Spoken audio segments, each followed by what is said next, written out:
स्वागत है आप लोगों का इस वीडियो में। क्वेश्चन क्या कह रहा है कि एक सॉलिड स्फीयर है, वो एक रफ हॉरिजॉन्टल सरफेस पे रोल कर रहा है, मतलब प्योर रोलिंग कर रहा है। और वो लीनियर स्पीड v के साथ है ना जा रहा था इनिशियली ऐसे करके, और रोल कर रहा है। तो ओमेगा ऑब्वियसली इस डायरेक्शन में होनी चाहिए, और कितनी होनी चाहिए ओमेगा और v में रिश्ता, v equal to omega r होनी चाहिए। तो ये तो समझ में आ ही रहा है, प्योर रोलिंग है। तो चूंकि ये हॉरिजेंटल सरफेस पे है, कोई फोर्स नहीं लग रही है, तो अभी तत्काल फ्रिक्शन की वैल्यू जीरो रहे, है ना, है। भले रफ सरफेस है लेकिन फ्रिक्शन अभी लग नहीं रहा है ना। फ्रिक्शन की रिक्वायरमेंट हो नहीं रही है अभी। लेकिन आगे क्या होता है कि वो एक स्मूथ, है ना, ये स्मूथ वाल से टकराता है, फिक्स्ड वाल से टकराता है। ठीक है। अब जब ये टकराएगा तो वाल इसको इम्पल्स, है ना, प्रोवाइड करेगी, तो इसकी मोमेंटम चेंज हो जाएगी। ठीक है। अब देखिए ये जो टकरा रहा है, तो वो जो इम्पल्स होगी वो सेंटर ऑफ मास से ही पास हो जा रही है। ठीक। और ये इलास्टिकली टकरा रहा है। तो आपको याद होगा, है ना, मैं डायरेक्ट लिख रहा हूँ कि जिस स्पीड से जाते हैं इलास्टिकली टकराते हैं, तो उसी स्पीड से वापस आ जाते हैं। तो ये कंसेप्ट यूज कर सकते हैं हम लोग। तो ये वी से वापस आ जा रहा है, लेकिन ओमेगा चेंज नहीं होगा। क्यों? ओमेगा चेंज होने के लिए एंगुलर इम्पल्स भी होना चाहिए ना इस पॉइंट के अबाउट, वो तो नहीं है यहाँ पर। तो ओमेगा चेंज नहीं हो रही है, नॉर्मल इस सेंटर ऑफ मास से ही पास कर जा रहा था। ठीक है, वो जो या इम्पल्स है ना सेंटर ऑफ मास से ही पास कर जा रहा था, तो ओमेगा इसी सेंस में है। तो ये जस्ट बिफोर कॉलिजन है और ये जस्ट आफ्टर कॉलिजन है। ठीक है, ये जस्ट आफ्टर कॉलिजन।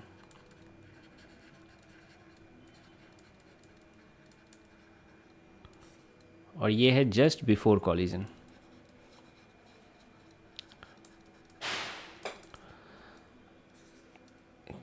तो देखिए फिर आगे की सिचुएशन क्या है कि ये v से ऐसे जा रहा है। ठीक है, और ये ओमेगा ऐसे है, और ओमेगा की वैल्यू कितनी है, v बाई आर है ना, वो तो है, ओमेगा की वैल्यू v बाई आर है। ठीक है, यहाँ से आप देख सकते हो। लेकिन अब क्या होगी, प्योर रोलिंग होगी। क्यों? अब फ्रिक्शन आएगा सपोर्ट में। ठीक, क्योंकि आप देख सकते हैं नीचे वाले पॉइंट की ओमेगा आर लेफ्ट साइड में है, वी भी लेफ्ट साइड में है, तो नीचे वाले पॉइंट की speed v plus omega r हो जा रही है। तो फ्रिक्शन आएगी, इसको पीछे लगेगी फ्रिक्शन। ठीक है, तो ये फ्रिक्शन प्योर रोलिंग करवा के ही छोड़ती है। तो मैं मान लेता हूँ कि जब प्योर रोलिंग होने लगा तो इसकी स्पीड वी नॉट हो गई सेंटर ऑफ मास की, और ओमेगा नॉट उस टाइम में ऐसा होना चाहिए, तभी तो प्योर रोलिंग हो पाएगा। ठीक है, तो ये फ्रिक्शन जो टॉर्क है ये अपोजिट सेंस में अल्फ़ा जनरेट कर रही है, जिसकी वजह से ओमेगा चेंज हो रहा है, और फ्रिक्शन एक्सीलेशन भी जनरेट कर रही है, जिसकी वजह से स्पीड भी चेंज हो रही है। ठीक है। अच्छा, यहाँ प्योर रोलिंग हो रही है, इस केस में प्योर रोलिंग हो रही है अब यहाँ पर। तो आप इन दोनों में रिश्ता जान रहे हो, v not equal to omega not into r होगा। क्यों? पॉइंट ऑफ कंटैक्ट की वेलोसिटी जीरो होनी चाहिए। तो इन दोनों के बीच, इसको मैं इनिशियल कंडीशन मान रहा हूँ, इसको फाइनल कंडीशन मान रहा हूँ। इन दोनों के बीच अगर आप एंग्लो मोमेंटम कंजर्वेशन कर लेते हो, किस पॉइंट के अबाउट, एक पॉइंट जो कि ग्राउंड पे रखी हुई है। ठीक है, अबाउट ए। क्यों ऐसा कर रहे हैं अबाउट ए? क्योंकि about A external torque zero है। 3-4 क्वेश्चन पहले भी आप ये काम कर चुके हो। ठीक है, फ्रिक्शन यहीं से पास कर जा रही है, और नॉर्मल और एम की टॉर्क बराबर हो जा रही है, और नॉर्मल इक्वल टू एम है। तो हम लोग initial angular momentum equal to final angular momentum कर सकते हैं। बस डायरेक्शन का थोड़ा ध्यान रखना है। Combined translational and rotational motion में एंगुलर मोमेंटम लिखते हैं I C M omega plus R cross M V C M. ठीक है, तो ये ध्यान रखेंगे हम लोग। तो देखिए इनिशियल का देखा जाए तो आई सी एम ओमेगा जो है वो अंदर में है। आई सी एम ओमेगा की जो डायरेक्शन है वो अंदर है। ठीक है, आप राइट हैंड थंब रूल से हाथ को घुमा सकते हो। और एम वी आर जो है, ठीक है, एम वी आर है ना, v into perpendicular distance r हो जा रही है, तो वो जो है वो बाहर है। ठीक है, इसको हम लोग ध्यान रखेंगे। फाइनल का देखिए I C M omega not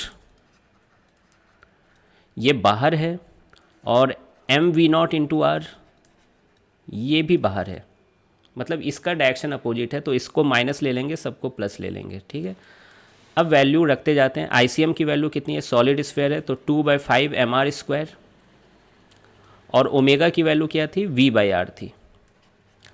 और चूंकि मैं इसका बोला हूँ डायरेक्शन अपोजिट करूँगा तो माइनस लिख दे रहा हूँ, plus m v r equal to ICM फिर से 2/5 mr², ओमेगा नॉट की वैल्यू V0/r हो जा रही है, प्लस mV0r। ठीक, अब यहाँ से इसको सॉल्व किया जाए तो सबसे पहले तो mm को काट लिया जाए, और r कट जाएंगे क्या? हाँ, ये r से ये r कट जाएगा, ये r से ये r कट जाएगा, और एक एक r सब जगह कट जाएंगे। ठीक है, तो ये ले दे के क्या बन रहा है, -2v/5 प्लस v, और इधर बच रहा है 2/5v0 प्लस v0। अब इसको सॉल्व कीजिए तो ये आ जा रहा है 3v/5, और ये हो जा रहा है 7/5v0। इनफैक्ट पुराने क्वेश्चन में 85 में यही चीज़ सॉल्व किए हैं, है ना। आप देखिएगा 85 का क्वेश्चन नंबर जो बी पार्ट था, एग्जैक्ट यही सॉल्व किए हुए हैं। तो यहाँ से फाइनली आंसर आता है, v0 की वैल्यू पूछी गई है तो 5 से 5 कट जा रहे हैं, 3v/7, और आंसर भी सेम था। तो फाइनली ये आंसर आ जा रहा है। तो आई होप कि आपको ये सॉल्यूशन समझ में आ गया होगा। इस चीज़ को थोड़ा याद रखिएगा कि इलास्टिक कोलिजन था, इसलिए है ना, जिस स्पीड से जा रहा था उसी स्पीड से आ गया, लेकिन ओमेगा का सेंस चेंज नहीं हुआ। क्यों? ये स्मूथ सरफेस थी, यहाँ पे कोई फ्रिक्शन लगी नहीं यहाँ पर, ठीक है, कि एंगुलर इम्पल्स है ना जनरेट करे सेंटर ऑफ मास के अबाउट। तो आई होप कि आपको ये सॉल्यूशन समझ में आ गया होगा। फाइनली ये चैप्टर यहाँ पे ख़त्म होता है, बहुत लंबा चला, और मैं आशा करता हूँ कि आपको इस चैप्टर से कुछ ना कुछ हेल्प मिला होगा इस प्लेलिस्ट से। मिलते हैं फिर किसी दूसरे प्लेलिस्ट में।